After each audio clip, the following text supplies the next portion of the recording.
Donc, bienvenue une fois de plus dans notre émission La Voix du Septième Ange. Je vois que vous commencez à vous habituer. Nous avons lu et nous lisons toujours dans Apocalypse chapitre 10. J'ai vu un ange puissant qui descendit du ciel, enveloppé d'une nuée. Au-dessus de sa tête était l'arc-en-ciel, et son visage était comme le soleil. Ses pieds comme des colonnes de feu. Il tenait dans sa main un petit livre ouvert. Il posa son pied droit sur la mer, son pied gauche sur la terre. Et l'ange que je voyais debout sur la mer et sur la terre leva sa main droite vers le ciel et jura par celui qui vit au siècle de siècle, qui a créé le ciel et les choses qui sont, la terre et les choses qui sont, la mer et les choses qui sont, qu'il n'y aurait plus de temps. Verset 7. Mais qu'au jour de la voix du septième ange, quand il sonnerait de la trompette, le mystère de Dieu s'accomplirait, comme il a annoncé à ses serviteurs, les prophètes. Nous prions. Bien-aimé Seigneur Jésus, tu n'utilises que des hommes pour tes enfants. Visite-nous, visite tes enfants, parle directement à tes enfants. Ils ont des besoins, toi tu as la solution. Descends dans ta puissance résurrectionnelle et guéris, délivre, bénis, tout pour ta gloire, au nom de Jésus. Amen. Vous savez, la première fois que nous étions dans ce studio, nous parlions de notre Seigneur Jésus qui nous avait invités.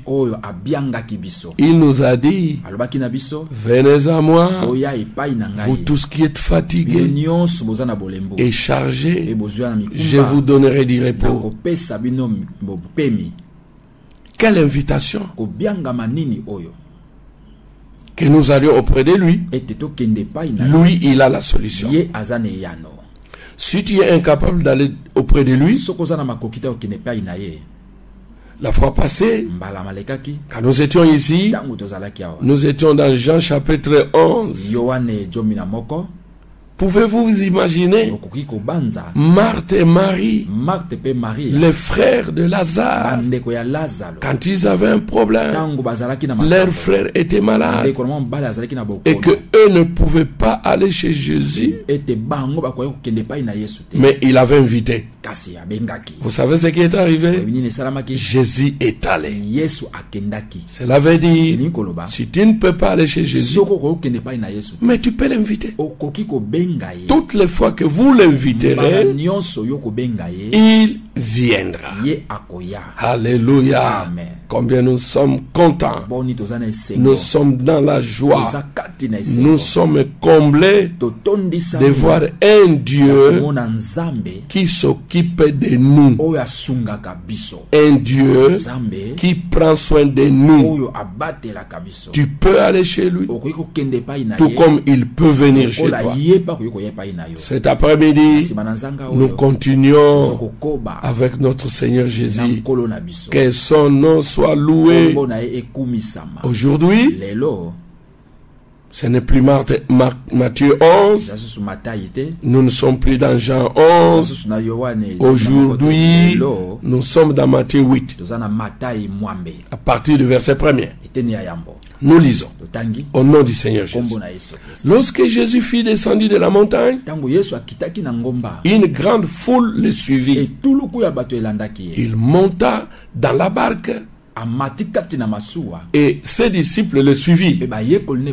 Et voici, il s'éleva sur la mer une si grande tempête que la barque était couverte par les flots. Et lui, il dormait. Les disciples s'approchèrent. S'étant approchés, le réveillèrent et dirent: Seigneur, sauve-nous, nous périssons. Il leur dit: pourquoi avez-vous peur, gens de peu de foi? Alors il s'éleva, menaça le vent et la mer, et il y eut un grand calme. Ces hommes furent saisis d'étonnement et dirent: quel est celui-ci, disait-il, à qui obéissent même les vents et la mer? Alléluia. Il s'est élevé une grande tempête. Il s'est élevé une grande tempête et la mer était agitée. Alléluia. Mais quand ils l'ont réveillé, il a d'abord dit: homme de peu de foi, et vous devez croire. Quand j'ai dit venez à moi, vous tous qui êtes fatigués et chargés, croyez. Quand vous m'appelez, comme l'ont fait Marthe et Marie, croyez que je viendrai. Croyez que je délivrerai. Alléluia. Amen. Jésus, dans la barque, il était en train de dormir. Les gens peuvent se dire, comme la fois passée nous avons dit, une femme disait à William Branham, au 7e ange, William Branham: toi, tu vantes beaucoup Jésus. Tu fais de Jésus Dieu. Mais moi, je peux te montrer que Jésus n'est pas Dieu. Frère Branham a dit: montrez-les-moi. Il a dit: mais quand il allait à la tombe de Lazare, il a pleuré. Est-ce qu'un Dieu peut pleurer? Frère Branham dit: oh là là, tu ne connais pas les Écritures. En tant qu'homme, parce qu'il était homme, il pouvait pleurer.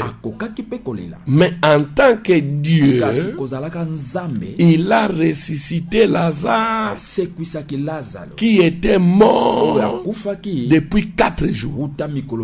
Donc, un homme qui pourrissait déjà. Jésus a dit, il s'est écrié: Lazare, sors! Et Lazare était sorti. Ça, en tant qu'homme, il a pleuré, mais en tant que Dieu, il a ressuscité Lazare. Alléluia. Amen. Alléluia. Amen. Revenons maintenant à notre texte d'aujourd'hui. C'était une scène. La tempête a commencé à souffler. La barque commençait à s'enfoncer. Les disciples ont crié, comme nous venons de le lire: nous périssons, nous périssons. Jésus, réveille-toi. Mais c'était un jour difficile pour lui, parce que nous avons lu là-bas, après être descendu de la montagne et qu'il prêchait, et les gens étaient guéris, beaucoup de guérisons. Qu'est-ce qui s'est passé? Il est monté sur la barque. Les disciples aussi étaient montés sur la barque. Arrivé au milieu, une grande tempête. C'est tout ce que le diable aime faire. Mais lui, puisqu'il était fatigué en tant qu'homme, il était fatigué. Il dormait dans la barque. Pendant qu'il dormait, vous vous demandez où est-ce qu'il allait? Il allait à Gadara. Lisez bien Matthieu chapitre 8. Vous verrez qu'après avoir guéri les gens. Quand il est monté dans la barque en direction de Gadara, parce qu'à Gadara, il y avait des fous qu'il devait aller délivrer. Oh, notre Dieu nous aime. Il nous aime. C'était des démoniaques. Nous pouvons lire ça dans Matthieu 28, à partir du verset 28. Lorsqu'il fit à l'autre bord, dans les pays des Gadaréens, deux démoniaques sortant des sépulcres vinrent en devant de lui. Ils étaient si furieux que personne n'osait passer par là. Au cimetière là-bas, personne ne passait plus là-bas. Et voici, ces deux démoniaques, ces fous-là, ils s'écriaient: qu'y a-t-il entre nous et toi, Fils de Dieu? Ils l'appelèrent Fils de Dieu. Es-tu venu ici pour nous tourmenter avant le temps? Il y avait loin d'eux un grand troupeau de pourceaux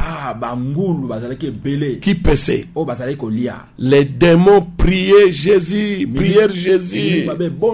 disant: si tu nous chasses, envoie-nous dans ces troupeaux de pourceaux. Il leur dit: allez.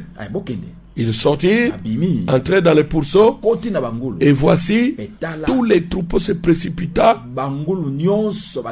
des pentes escarpées dans la mer, et ils périrent dans les eaux. Ce qui les faisait paître s'enfuir. Et ils allèrent dans la ville raconter tout ce qui s'était passé et ce qui était arrivé aux démoniaques. Alors, écoutez bien, toute la ville sortit à la rencontre de Jésus, et dès qu'ils les virent, ils les suppliaient de quitter leur territoire. Jésus sort d'ici. Nous ne voulons plus de toi ici. Sortez. Timothée, Paul avait raison à son temps de dire à Timothée: dans les derniers jours, les gens seront ennemis des gens de bien. Mais comment quelqu'un qui vient, qui délivre des fous, mais vous ne le voulez pas, vous les chassez? Pourquoi? Parce qu'il a chassé ces démons qui sont entrés dans les pourceaux, et les pourceaux sont morts. Donc pour eux, mieux vaut que les fous là restent fous. Et puis autre chose, mon frère qui est à la maison, qui m'écoutait, toi qui es à la radio, qui est en train de m'écouter, écoutez très bien. Écoutez très bien. Vous savez quelque chose là? Les démons ont dit: toi Jésus, qu'est-ce que tu viens faire ici? Ce n'est pas encore ton temps. Tu viens nous tourmenter, toi Fils de Dieu. Donc pour les démons, Jésus était Fils de Dieu. Mais pour les gens qui prient aujourd'hui, Jésus n'est pas Dieu. Non, mais c'est terrible. Donc, c'est compliqué comme affaire. Il y a des gens qui, c'est comme si ce sont des chrétiens, mais en réalité, ils ne sont pas des chrétiens. Donc, pour eux, quand ils regardent Jésus, c'est Belzéboul. Et pourtant, quand les démons regardent Jésus, ils voient que c'est le Fils de Dieu. Alléluia. Oh, nous aimons ça. Donc, il a quitté là où il était à la montagne. Il est entré dans une barque en direction de Gadara pour délivrer des fous. Imaginez-vous, Jésus Un grand travail qu'il faisait. Il ne faisait que aider les gens. Il ne faisait que délivrer les gens. Mais les gens ne l'aimaient pas. C'est comme nous faisons aujourd'hui. À la radio, nous venons chez vous à la maison. Nous allons partout où les gens sont, leur parlant de Jésus, les grands médecins. Mais les gens, il y a parmi eux des gens que nous n'aimerons pas. Non. Parce que pour eux, les gens doivent rester malades. Les gens doivent rester comme ils sont. Non. Je vous dis, réveillez-vous. Ne suivez pas ces gens. Ne suivez pas Satan. N'allez pas chez Satan. Venez chez Jésus. Lui, il vous délivrera. Lui, il vous donnera la vie éternelle. Alléluia. Pendant que Jésus dormait, vous savez ce qui s'est passé dans la barque? Une réunion de témoignages. Les disciples témoignaient. Ils pouvaient dire, Matthieu pouvait dire, ou Jean pouvait dire, ou tous ces gens-là pouvaient dire. Tu as vu cet homme-là qui était paralytique. Quand Jésus a parlé, tu as vu comment il était délivré. Il s'est mis debout et il est allé. Oh, il disait, gloire à Dieu, notre Dieu. Oh, merci Seigneur. Gloire à Dieu. Un autre pouvait dire, oh, toi, celui-là, moi je ne l'ai pas vu. Moi j'ai vu l'autre aveugle là. Il était aveugle. Mais quand Jésus l'a tenu, ses yeux étaient complètement ouverts. L'autre pouvait dire, non, je ne l'ai pas vu moi. Moi j'ai vu seulement la femme qui s'est approchée là. Avec la perte de sang, il a tenu seulement les bords de son vêtement. Et elle était complètement guérie. Une réunion de témoignages. Puisque le diable n'aime pas ça, le diable s'est dit, il a appelé tous les démons. Il leur a dit, maintenant, nous avons l'occasion de les noyer.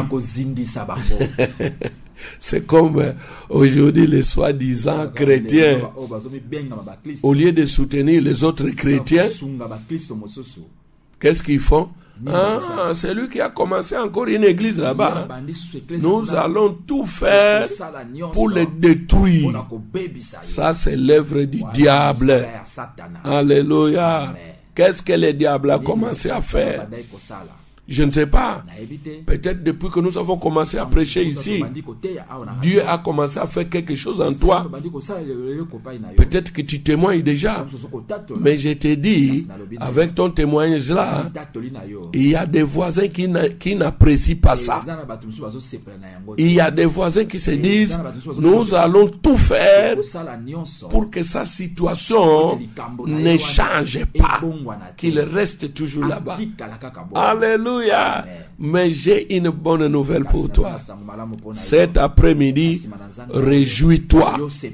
Comme tu as commencé à te réjouir quand Jésus t'a appelé, quand Jésus t'a invité, quand il a dit, venez à moi, vous tous qui êtes fatigués et chargés, je vous donnerai du repos. Quelle joie tu avais. Et quand il t'a dit aussi, tu peux m'inviter comme Marie et Marthe. Mais ce soir, cet après-midi, je te dis une chose. Ne t'en fais pas. N'aie pas peur. Tu es malade. Tu as des problèmes qui n'ont pas de solution. Tu n'as pas l'argent pour envoyer tes enfants à l'école, pour construire une maison. Ne te tourmente pas. Ne te tourmente pas. Je le répète, n'ayez pas peur. Pourquoi? Si Jésus est dans ta barque, les choses changeront. Si tu l'as appelé et qu'il est entré dans ton cœur, ce qu'il a fait ce jour-là dans la barque, quand il a calmé la tempête, il le fera chez toi.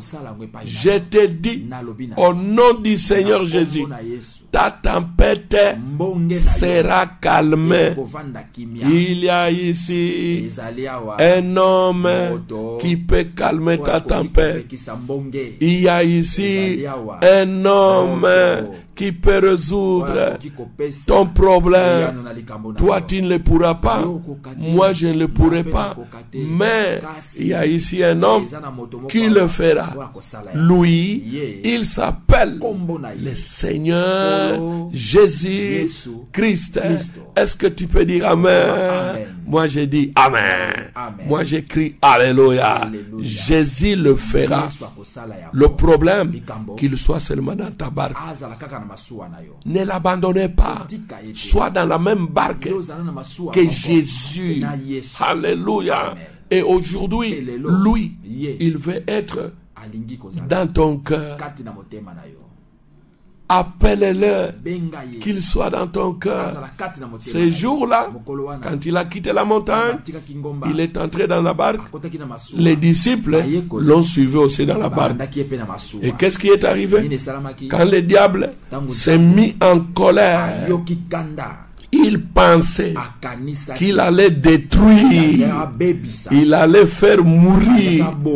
Alléluia. Les disciples et les grands maîtres, Jésus, il ne le peut pas.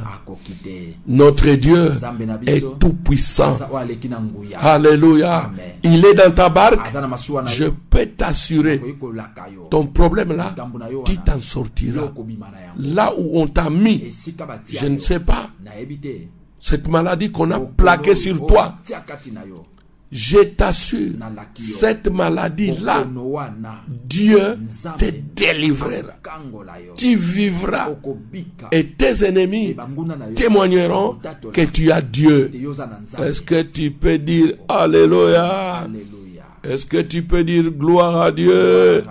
Pendant que nous sommes en train de chuter, je continue à te dire, frère Branham, le 7e ange a dit, tant que Jésus est dans le bateau, ça ne change rien. Ton problème ne le dépasse pas. Alléluia. Tu cherches un emploi, il a des emplois. Tu as besoin des enfants, il a une banque où il y a des enfants. Tu as besoin d'argent. Écoutez ce que je vais te dire. La Bible dit, l'or et l'argent lui appartiennent. Alléluia. Ne t'inquiète pas, ne te dérange pas. Tout ce que je te dirai, appelle-le sur la scène. Réveille-le comme les disciples l'ont fait. Est-ce que Kolamusa Mouteza est difficile? Ce n'est pas difficile. Entre dans les secrets de ta chambre, mets-toi à genoux, ferme tes yeux, parle à Jésus. Dis-lui, Seigneur, si tu es le même hier, aujourd'hui et éternellement, ils t'ont réveillé là-bas. Moi aussi, je te réveille. Réveille-toi. Réveille-toi. Je te dis, il se réveillera. Ton problème trouvera solution. Alléluia. Je te dis la vérité. L'ami fidèle, c'est Jésus. N'écoutez pas les diables qui te disent que Jésus n'est pas Dieu, que le nom de Dieu, ce n'est pas Jésus-Christ. Le nom de Dieu, c'est le Seigneur Jésus-Christ. Ceux qui ne savent pas ça, mais qu'ils voient ce que Jésus a fait dans la Bible et ce qu'il fait aujourd'hui à travers ses enfants, à travers ceux qui croient. Alléluia. Ton problème, il donnera solution. Ton problème, bientôt, c'est la fin. Les démons, les sorciers qui t'envoûtent, ils ne t'envoûteront plus. Parce que Jésus va entrer en scène, mais il faut que tu l'appelles. Il faut que tu le réveilles. il faut que tu l'appelles sur la scène.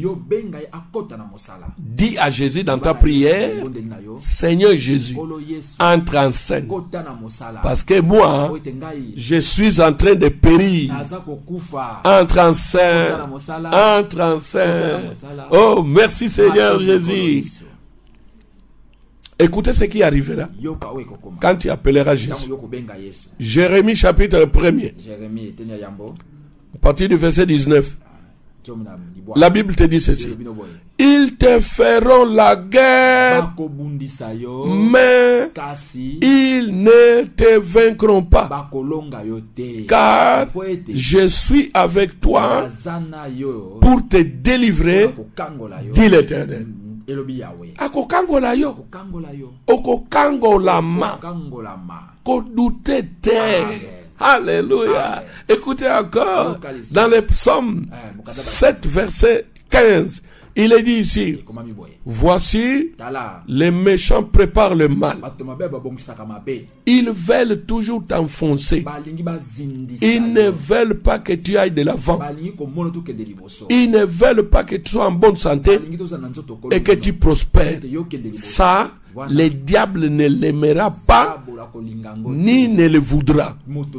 Mais écoutez, la Bible, alléluia, voici, les méchants préparent le mal, ils conçoivent l'iniquité, et ils enfantent les néants. Il ouvre une fosse, il la creuse, et il tombe dans la fosse qu'il a faite. Mabulu oyo batimolela yoe bakokunda makuna mago moko. Ils seront enterrés là-bas. Ayez foi. Crois cela. Tu verras cela s'accomplir. Psaume 35 à partir du verset 4. Qu'ils soient honteux et confus, ceux qui en veulent à ma vie, qu'ils reculent et qu'ils rougissent, ceux qui méditent ma perte, qu'ils soient comme la balle emportée dans le vent,